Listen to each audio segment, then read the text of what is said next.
नौजवानों की और तमाम हमारे स्थायी कर्मचारी डेली विजनों की आवाज उठाने वाले आप हमारे भाई, बहुत बहुत शुक्रिया अदा करता हूँ आपको और आपके पूरे चैनल का। सलीम भाई, सबसे पहले तो जानना चाहूंगा कि जम्मू कश्मीर में पिछले 5 सालों से जम्मू कश्मीर का डेली विजर डिफरेंट कैटेगरीज में, डिफरेंट डिपार्टमेंटों में अपनी लड़ाई लड़ रहा है। सरकार ये कह रही है कि हमने आपको ऑनलाइन किया है, हमने आपका बायोमेट्रिक कर दिया है, हम आपको 9,000 सैलरी दे रहे हैं। क्या आज के दौर में 9,000 में गुजारा हो पाता है? तो देखिए कि फाइद भाई, आपको पता है कि हमारे काफी तादाद में जो है हमारे डेली विजर आज भी बेचारे अपनी मुसीबत को लेकर जूझ रहे हैं। काफी लंबे अरसे से बस यही गुजारिश कर रहे हैं कि हमें परमानेंट करो, हमारा मिनिमम वेजेस एक्ट लागू करो। लेकिन हमारी सरकारें सिर्फ और सिर्फ, चाहे वो सेंटर की हो चाहे हमारे जम्मू कश्मीर की हो, वोट की राजनीति के नाम पे उनको जो है वो ठगा जाता है। जब जब इलेक्शन आती है तो इन तमाम डेली विजरों को जो है इनको झूठी आश्वासन देकर इनसे वोट लेकर अपनी सरकारें बनाते हैं और सरकारें बनाने के बाद इनको टाइम पे टाइम, तारीख पे तारीख दी जाती है। अब जो था हमारा 2014 के बाद आज थी कि चलो यूटी बनी, यूटी के अंदर मिनिमम वेजेस एक्ट जो है एज पर यूटी जो है वो लागू होगा। तो हमारे अमित शाह जी ने भी काफी बयानबाजी कर दी कि एक्ट लागू हो चुका है। लेकिन अगर जम्मू कश्मीर के अंदर यूटीज के लॉ अगर आप नहीं यहाँ पे दे पाते हो तो यूटी कहाँ की, नंबर 1। दूसरी बात, अगर हमारे इलेक्शंस के चलते आप डेली विजरों को उनको आश्वासन देते हो तो इलेक्शन होने के बाद उनको जो है अनदेखा क्यों करते हो? और अब आने वाली मेंबर पार्लियामेंट की इलेक्शंस है, वहां पे आप बड़े बड़े झूठे आश्वासन देंगे। आश्वासन ना लीजिए, आश्वासन काफी लंबे समय से आप ले चुके। हम लोग पक्का परमानेंट का जो है वो रिटर्न और उनको ऑर्डर चाहिए। और मिनिमम वेजेस एक्ट जो है वो सिर्फ अपना मीडिया पे नहीं या बयानबाजी में नहीं, जलसों में नहीं, हमें ऑन टेबल पेपर के साथ रजिस्टर्ड चाहिए। और रही बात हमारे जो ये हमारी सरकारें हैं, एडमिनिस्ट्रेशन है, हमारे अस्थायी कर्मचारियों के ऊपर किस तरीके से डरा धमका के उन पर दबाव डालती है, ये ना करें।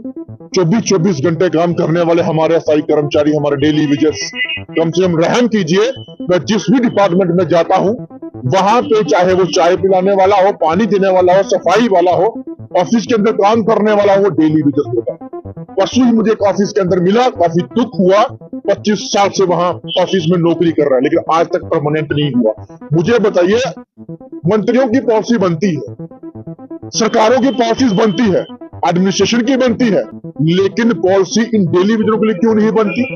आपको पहले हमने कहा कि अगर आप लोग सबको परमानेंट नहीं कर सकते, आप जो है जैसे आपने क्राइटेरिया निकाला कि 2010 से पहले जितने भी है उनको जो है आगे जो है फॉलोअप किया जाएगा, तो करिए, कम से कम उनको करिए। थोड़े टाइम के बाद जो उसके आगे वाले हैं आप उनको भी करिए, लेकिन करिए तो सही। यहाँ पे सिर्फ धोखे पे धोखा और बातों पे बातें हो रही है और इलेक्शंस आने वाली है। अब हमें आश्वासन नहीं, अब हमें, और मैं बोल रहा हूँ, बोलता हूँ तमाम डेली विजर को, डरिए नहीं। आप किस बात के परमानेंट हो? गवर्नमेंट ने, एडमिनिस्ट्रेशन ने फरमान निकाला है कि जो परमानेंट होगा, जो गवर्नमेंट एम्प्लॉय है, वो प्रोटेस्ट करते हुए धरना करके दिखा तो उसकी नौकरी जाएगी।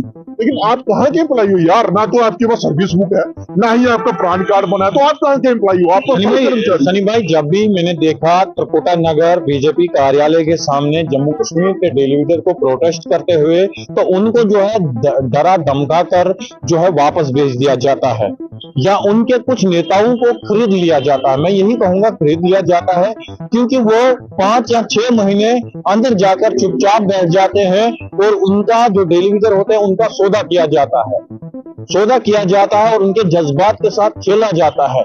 मुझे बहुत बार ऐसे फोन कॉल आते हैं कि हमारे पास खाने के लिए कुछ नहीं है, हमारे पास पहनने के लिए कपड़ा नहीं है।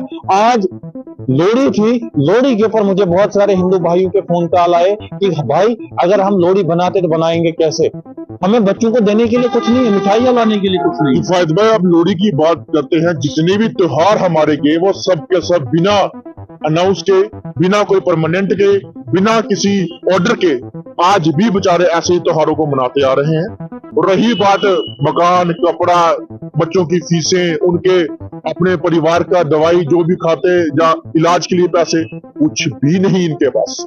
मैं कहता हूं बेचारे किस तरीके से दिन को आते हैं और शाम को जाते हैं खाली हाथ, वो जानते हैं। बड़े बड़े ऑफिस में बैठे वो नहीं जानते। अरे कम से कम शर्म करो कि अगर आप 2-2 लाख, 2.5 लाख, 3-3 लाख, 1.5 लाख, 1-1 लाख ऑफिस के अंदर बैठ के लेते हो, वो बेचारे ऑफिस के बाहर काम करके उनको यह हर्जाना देते हो आप, यह हर्जाना है आपका।